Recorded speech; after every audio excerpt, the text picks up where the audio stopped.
What is going on, everyone? This is Sarah coming at you from just outside of Hartford, Connecticut. Today, we're going to be looking at part two of the Chargers' search for a franchise quarterback as we dive into the Michael Vick draft pick trade, which occurred during the 2001 NFL Draft. Now, this is technically part of their saga, and we'll get to that shortly. But essentially, what happens is the Falcons acquire the number one overall pick from the Chargers in exchange for the number 5 overall pick, the number 67 overall pick, wide receiver, kick returner Tim Dwight, and a 2002 second round pick. So basically what happened is the Chargers had a bad season in the year 2000, so they owned the top pick in the 2001 draft. And it was very apparent that Michael Vick was the best player available in that draft. He had a stellar career at Virginia Tech in college, and the Chargers, obviously, they wanted him.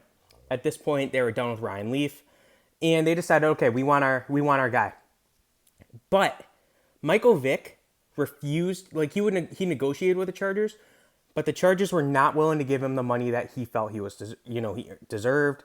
His agent felt he deserved, because back in the 2000s, draft picks were able to negotiate before they were drafted. The first overall pick was. So it was a media frenzy. Everybody knew Michael Vick was not going to sign if the Chargers drafted him. He was probably going to hold out. So the Chargers, realizing, okay, this might not be we really can't pick Vick, and there's no other great quarterbacks available, in the first round, first overall talent, traded down. So the Falcons took advantage, and they also needed a franchise quarterback, so they trade up and get Michael Vick. And Michael Vick is an interesting story, as you know, just like Ryan Leaf was. So where to begin? Obviously, he ends up taking the starting role midway through his rookie season, and from there, he never looked back until an unfortunate moment we'll get to. And he would single-handedly change the quarterback position for the NFL. Without Michael Vick, there might not be a Lamar Jackson, or, there just might not be Lamar Jackson in the NFL. The mobile quarterback wouldn't be a thing as much.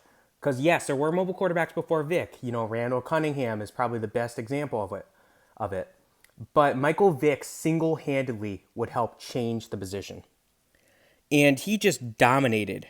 So he was actually the cover of Madden 04, just to show how dominant he was. Now, in 2006, he was the first ever quarterback to rush for 1,000 yards in a single season. Again, that record's broken, and obviously other people are doing it, and some of his other career marks will be broken soon. But in August of 2007, just before the 2007 season starts, news breaks out that he was a part of a dogfighting scandal. And I don't really want to get into that, but he basically provided all the money. And he spends time in jail. He serves his time in jail. So I'm not here to bash him. And he gets released in 2009 because they couldn't release him beforehand due to contract, logistics, and all of that. So all said and done, we only care about his time in Atlanta. So he does have 2 NFL records. He has the NFL record per yards per carry at 7.0. So he averaged 7 yards per carry. And he has the career rushing yards for a quarterback record with 6,109. Now, if it weren't for the dogfighting scandal, he would be much higher on that list. But right now, it definitely looks like Lamar Jackson's going to shatter that record. But for, all said and done, he was also a 3-time Pro Bowler in Atlanta. Now, what did the Chargers get in return? With the 5th overall pick, they went with running back LaDainian Tomlinson. If you're around my age, you know LaDainian Tomlinson. And he immediately becomes a starter while in San Diego, and he just dominates. He was an amazing elite pass catcher and rusher. So he has, as great as he is, he breaks out in 2006. He accounts for over 2,300 yards and 31 total touchdowns as both a rusher and a receiver.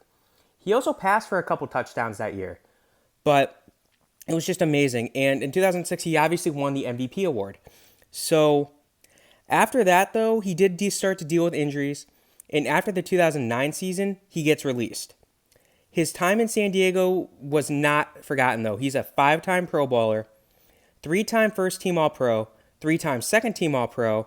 He was named to the NFL 2000s All-Decade team as obviously the running back. And he has a couple of NFL records with 28 rushing touchdowns in a single season and 31 touchdowns from scrimmage in a single season. And he was a Hall of Famer. He was pretty obviously going to be a Hall of Famer after he retired, and he became one. Now, the bar is pretty high with Tomlinson. What did they get with the 67th pick? They went with cornerback Tay Cody, and Cody had a good rookie season, but after that, he kind of became lost in the shuffle, and he was cut after 3 years. Wide receiver kick returner Tim Dwight, he had a solid 4-year career in San Diego, but wasn't amazing before walking. Now, that 2002 second-round pick would become the 48th pick overall, and the Chargers would use it to select Rashae Caldwell, a wide receiver. And Caldwell actually had a good 4-year tenure in San Diego, but unfortunately for him and the team, he never truly developed into a wide receiver one like they had hoped. Now, I mentioned that this was the Chargers' look for a quarterback, and they tried for Vick. They didn't get him. They did draft a quarterback in the second round with a 32nd overall pick. They went with quarterback Drew Brees. Now, we all know who Drew Brees is. Why didn't Drew Brees work out in San Diego? We will discuss that in the next video. But at this point in time, who won the Michael Vick trade? Chargers, because LaDainian Tomlinson's a Hall of Famer. While Michael Vick was great, neither team ever won a Super Bowl. Neither team made a Super Bowl with those players in particular. So, yeah, Chargers win this trade. But still, just imagine if they had Michael Vick. Oh, boy. Hope you guys enjoyed this. Have a great rest of your day.